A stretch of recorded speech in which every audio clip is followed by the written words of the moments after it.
Bonjour tout le monde, j'espère que vous allez bien. Dans cette nouvelle vidéo, je vais vous parler de mes achats du mois et de mes prochaines lectures. J'espère que ça vous plaira. Alors commençons par un premier livre que j'ai acheté. Il s'agit de Sanctifié, écrit par Cynthia End et publié aux éditions ADA dans la collection Incontournable. Donc c'est le tome 2 de la série Céleste. Alors comme vous pouvez le voir, la couverture n'est pas du tout pareille. Ce livre-là, il s'agit d'une réédition. Et celui-là, c'est le tome 1, mais il n'est plus vendu sous ce format-là. Alors, je vais vous lire la quatrième de couverture du tome 1 pour ne pas vous révéler trop d'informations pour la suite. Au début, un garçon se tient dans les arbres. Clara Gardner a récemment appris qu'elle était en partie ange. Le sang d'ange qui coule dans ses veines la rend non seulement plus intelligente, plus forte et plus rapide que les humains. Un mot qui ne s'applique plus à elle, se rend-elle compte.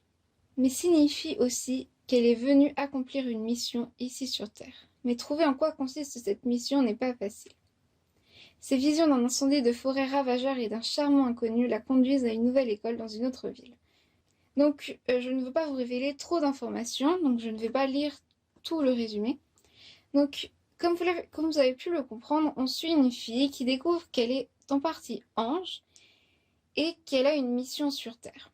Donc tout au long du roman, on suit ses péripéties, ce qui lui arrive, comment elle se prépare à sa mission et qu'est-ce qu'elle doit faire comme mission.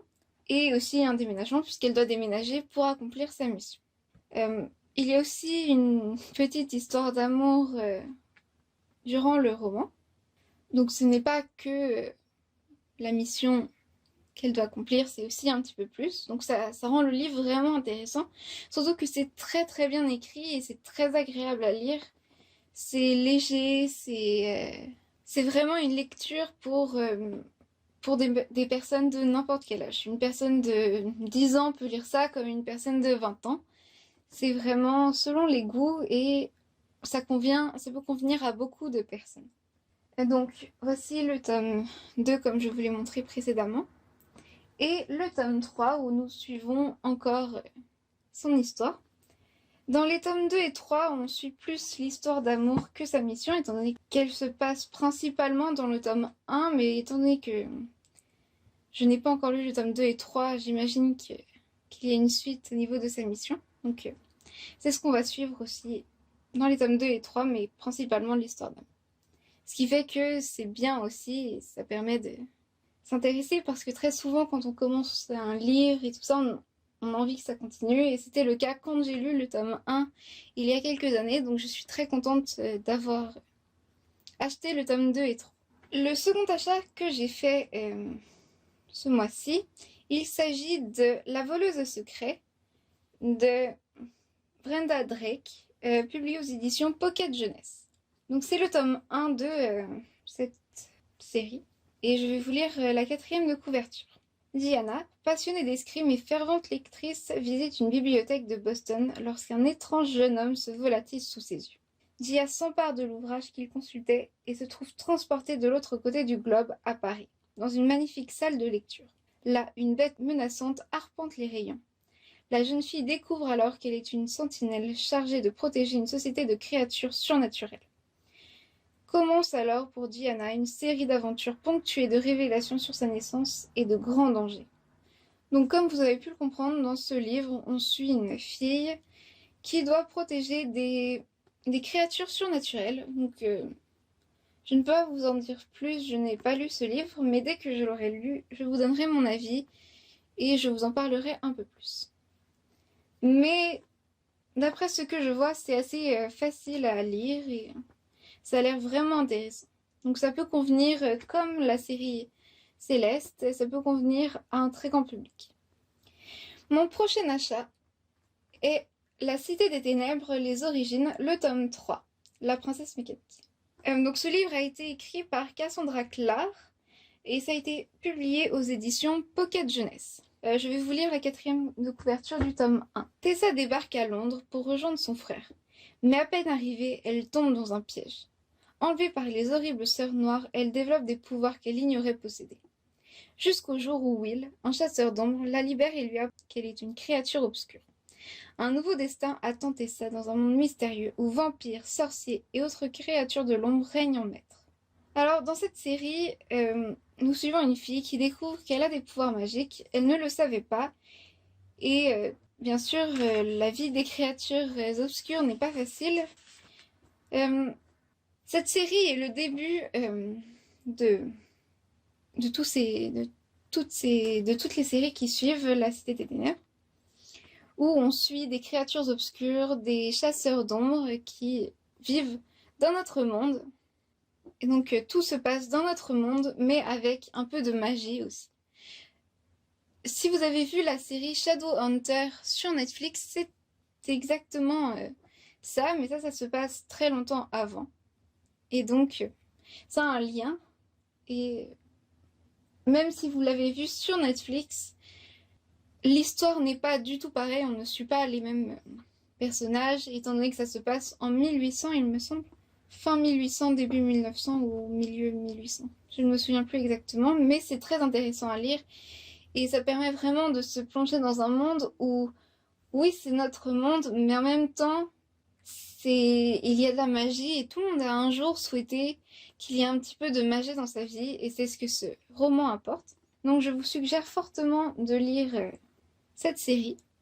Il y a aussi le tome 2 que j'ai acheté il y a quelques temps mais que je n'ai pas encore lu. J'ai lu le tome 1.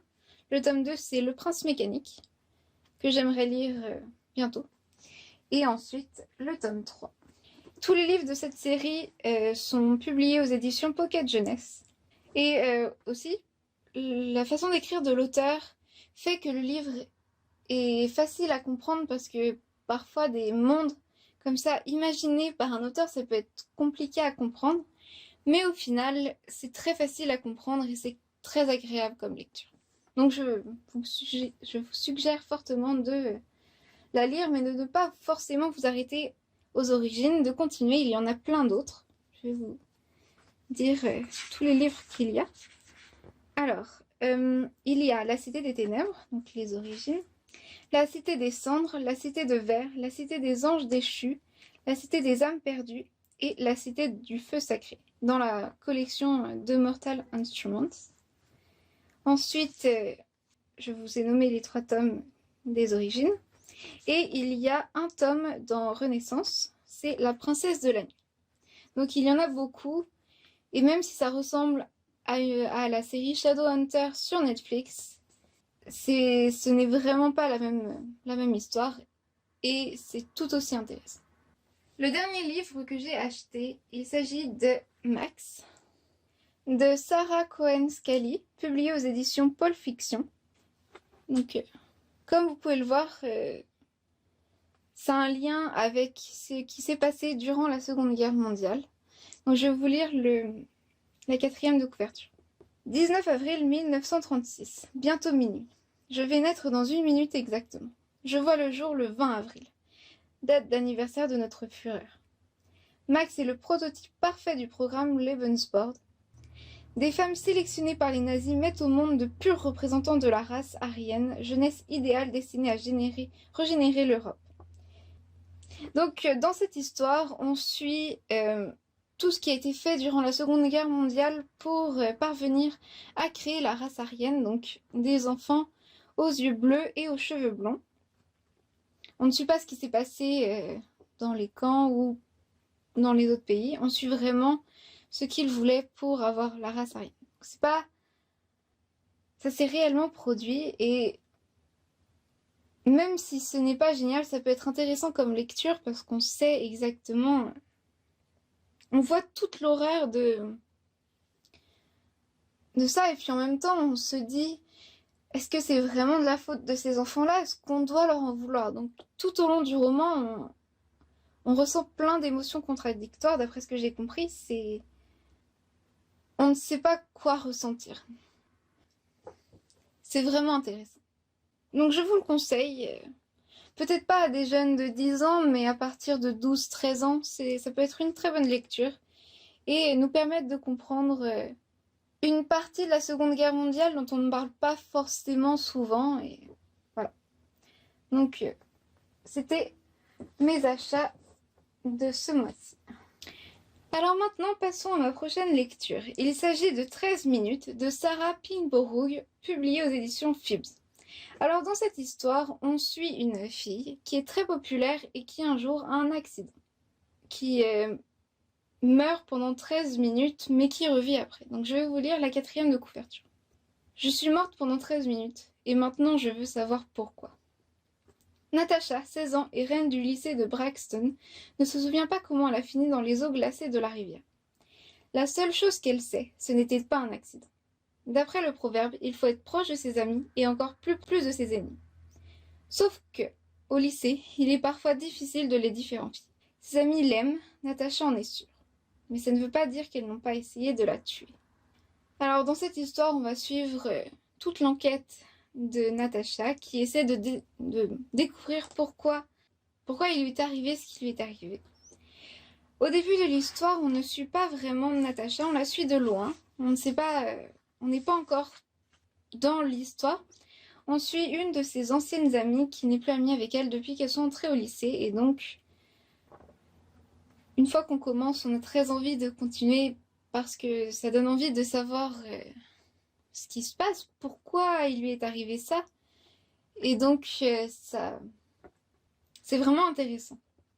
La façon d'écrire de l'auteur aussi est très facile à comprendre, à lire. C'est très rapide à lire, c'est très clair, on comprend bien les émotions des personnages, ce qu'ils ressentent et tout. Donc ce qui fait aussi que c'est très intéressant à lire, parce que si on comprend pas ce qu'un personnage ressent, c'est plus dur de s'attacher à lui et de vraiment avoir envie de continuer l'histoire. Mais dans ce livre, ce n'est pas le cas, on a envie de continuer.